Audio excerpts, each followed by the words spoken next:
अस्सलाम वालेकुम। मेरी मम्मा कल शाम को शॉपिंग करके आई है खाड़ी से और बात कुछ यूँ है कि टैक्स लग गया कपड़ों पर और पूरे घर में एक ही बात हो रही है, टैक्स लग गया, टैक्स लग गया। क्यों लगा, कैसे लगा, खान साहब किधर हैं, कि क्यों नहीं इसको देख रहे। मैं ये बात करता हूँ कि दुनिया में जितनी भी अच्छी मईशतें हैं उनकी एक ही वजह होती है कि वो उनकी आवाम टैक्स देती है। हमें भी टैक्स देना पड़ेगा और वो आवाम टैक्स देती है जिसको अपने मुल्क की बेहतरी का ख्याल हो कि हमारा मुल्क ऐसे बेहतर होगा।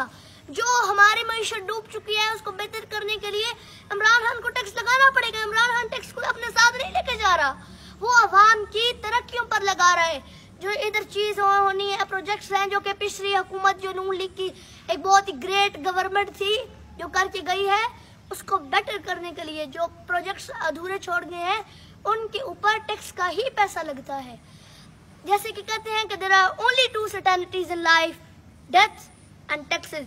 मैं इसको एक ही तरीके से एंड करूंगा जैसे हमारे लीडर कहते हैं, मेरी कौम घबराना नहीं, पाकिस्तान जिंदाबाद।